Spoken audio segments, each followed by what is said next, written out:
देखो, हम सबके अलग अलग हुनर होते हैं, अलग अलग ताकत होती है। हर किसी की अपनी एक विशेषता होती है जो उसे दूसरों से अलग बनाती है। कोई मैथ्स में तेज होता है, कोई म्यूजिक में, कोई स्पोर्ट्स में। हर किसी की अपनी एक अलग पहचान होती है और यही विविधता हमारी दुनिया को खूबसूरत बनाती है। लेकिन वो लोग जिनको शारीरिक चुनौतियां होती हैं, उनके बारे में क्या ख्याल है? हम उन्हें दिव्यांग कहते हैं, मतलब दिव्य रूप से सक्षम। ये शब्द उनके अद्वितीय गुणों और क्षमताओं को दर्शाता है।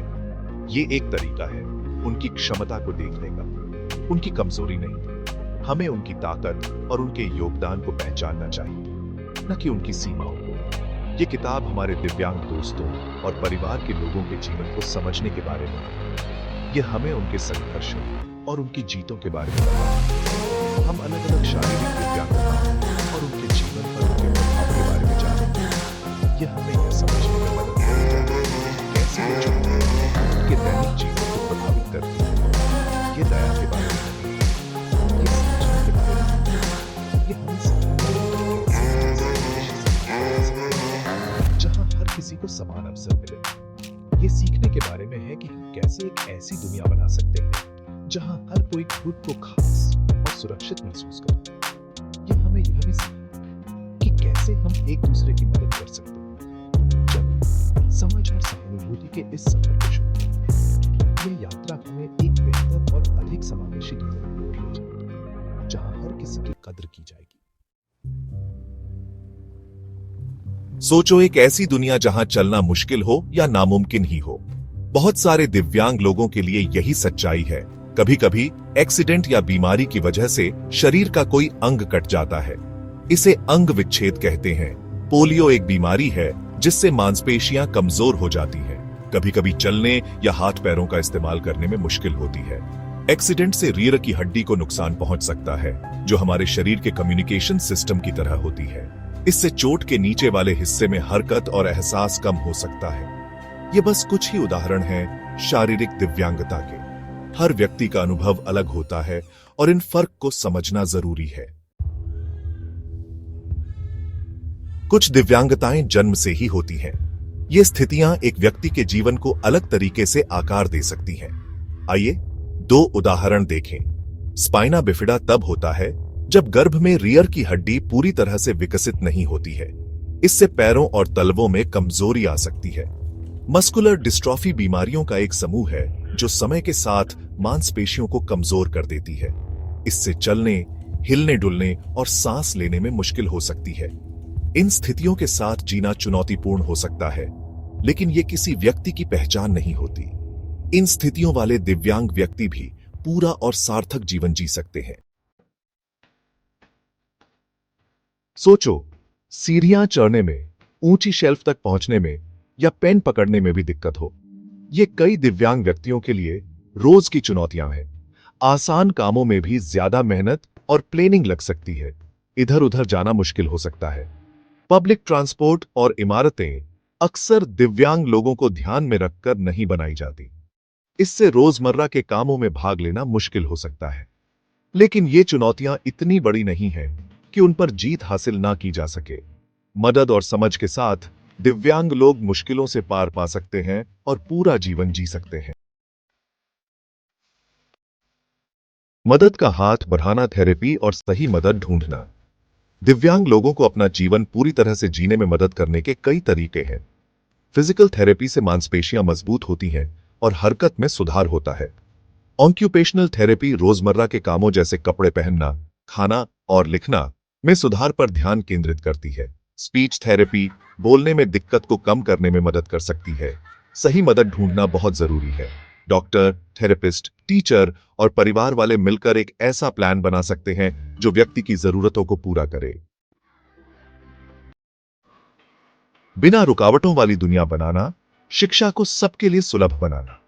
शिक्षा सभी बच्चों का मूल अधिकार है, जिसमें दिव्यांग छात्र भी शामिल हैं। लेकिन पता है, आम क्लासरूम हमेशा उनकी जरूरतों को ध्यान में रखकर नहीं बनाए जाते। हमें स्कूलों को और ज्यादा सुलभ बनाने की जरूरत है।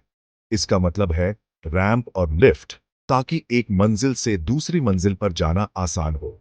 सुलभ बाथरूम, यह सुनिश्चित करना कि हर कोई आराम से सुविधाओं का उपयोग कर सके। दिव्यांगों के लिए बने फर्नीचर, ऐसी मेज और कुर्सियां देना जो उनकी जरूरतों को पूरा करे। शारीरिक रुकावटों को दूर करके हम एक ऐसा माहौल बनाते हैं जहां सभी छात्र आगे बढ़ सकते हैं। सीखने और बढ़ने की जगह दिव्यांग छात्रों के लिए घरों और स्कूलों को अनुकूल बनाना, यह केवल एक आवश्यकता नहीं है बल्कि एक जिम्मेदारी भी है, ताकि हर छात्र को समान अवसर मिल सके। एक सहायक वातावरण बनाना केवल भौतिक रूप से सुलभ होने से बढ़कर है। यह एक ऐसा स्थान बनाने के बारे में है जहां हर छात्र, चाहे उसकी शारीरिक स्थिति कैसी भी हो, स्वतंत्र रूप से और आत्मविश्वास के साथ सीख सके।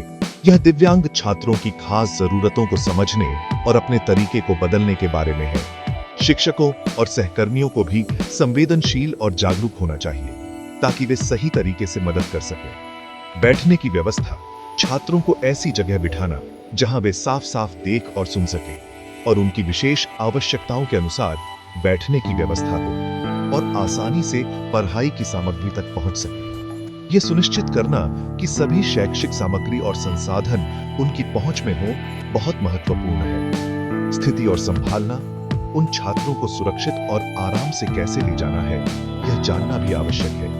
यह न केवल उनकी सुरक्षा के लिए बल्कि उनके आत्मसम्मान के लिए भी महत्वपूर्ण है। और उनकी स्थिति कैसे बदलनी है, यह सीखना जिन्हें मदद की जरूरत है। यह सुनिश्चित करना कि वे आरामदायक और सुरक्षित महसूस करें, हमारी प्राथमिकता होनी चाहिए। सहायक उपकरण, व्हील चेयर, वॉकर और अन्य उपकरण जो उनकी गतिशीलता में मदद कर सकते हैं, उपलब्ध कराना और कम्युनिकेशन में मदद करने वाले उपकरण जैसे टूल्स मुहैया कराना। यह सुनिश्चित करना कि वे अपनी बात को स्पष्ट रूप से व्यक्त कर सकें बहुत महत्वपूर्ण है। ये बदलाव करके हम एक ऐसी जगह बनाते हैं जहां दिव्यांग छात्र खुद को आरामदायक, आत्मविश्वासी और सीखने के लिए तैयार महसूस करते हैं। यह केवल एक शैक्षिक वातावरण नहीं बल्कि एक समावेशी समाज की दिशा में एक कदम है। अपने तरीके से सीखना, खास शिक्षा और मददगार उपकरण। यह विचार कि हर छात्र का सीखने का तरीका अलग होता है, शिक्षा के क्षेत्र में एक महत्वपूर्ण सिद्धांत है।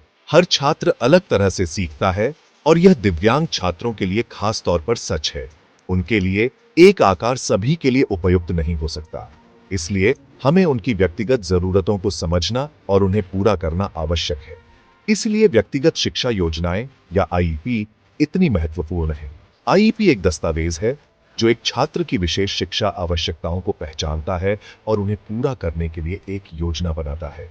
आईईपी ये योजनाएं एक छात्र के खास सीखने के लक्ष्यों और जरूरतों को बताती है और यह भी बताती है कि शिक्षक और माता-पिता उनका समर्थन कैसे कर सकते हैं। यह एक सहयोगी प्रयास है जो छात्र की सफलता सुनिश्चित करता है और यह भी बताती है कि शिक्षक और माता-पिता उनका समर्थन कैसे कर सकते हैं। यह योजना नियमित रूप से समीक्षा की जाती है और आवश्यकता अनुसार समायोजित की जाती है। पढ़ाने सीखने की सामग्री, बड़े अक्षरों वाली किताबें, ऑडियो बुक और अन्य संसाधन छात्रों की मदद कर सकते हैं। ये उपकरण छात्रों को उनकी गति से सीखने की अनुमति देते हैं और स्पर्श आरेख जैसी सामग्री को बदलने से सीखना ज्यादा आसान हो सकता है। सहायक तकनीक, टेक्स्ट टू स्पीच सॉफ्टवेयर, अलग कीबोर्ड और अन्य उपकरण छात्रों को उनकी शिक्षा में अधिक स्वतंत्रता और आत्मविश्वास प्रदान कर सकते हैं। और कम्युनिकेशन डिवाइस जैसे उपकरण छात्रों को सीखने की बाधाओं को दूर करने में मदद कर सकते हैं। ये उपकरण छात्रों को अपनी आवाज और विचार व्यक्त करने में सक्षम बनाते हैं। व्यक्तिगत जरूरतों के हिसाब से शिक्षा को ढालकर हम यह सुनिश्चित करते हैं कि हर छात्र को उसकी पूरी क्षमता तक पहुंचने का अवसर मिले। हम दिव्यांग छात्रों को उनकी पूरी क्षमता तक पहुंचने के लिए सशक्त बनाते हैं। यह न केवल उनके शैक्षिक अनुभव को समृद्ध करता है बल्कि उनके जीवन को भी बेहतर बनाता है। एक उज्जवल भविष्य, क्षमताओं को अपनाना, सपनों को बढ़ावा देना। याद रखें, दिव्यांग व्यक्ति अपनी दिव्यांगता से परिभाषित नहीं होते। वे कलाकार, एथलीट, संगीतकार, विचारक, सपने देखने वाले और काम करने वाले होते हैं। उनके पास किसी और की तरह ही प्रतिभा, जुनून और आकांक्षाएं होती हैं। एक ऐसी दुनिया बनाना हमारी जिम्मेदारी है जहां उन्हें अपने सपनों को पूरा करने का मौका मिले। इसका मतलब है रूढ़ियों को तोड़ना और समावेशन को बढ़ावा देना, उनकी उपलब्धियों और योगदानों का जश्न मनाना शिक्षा, रोजगार और जीवन के सभी पहलुओं में समान अवसर सुनिश्चित करना। आइए एक ऐसे समाज के निर्माण के लिए मिलकर काम करें जो विविधता को अपनाए और सभी को एक पूर्ण और सार्थक जीवन जीने के लिए सशक्त बनाए।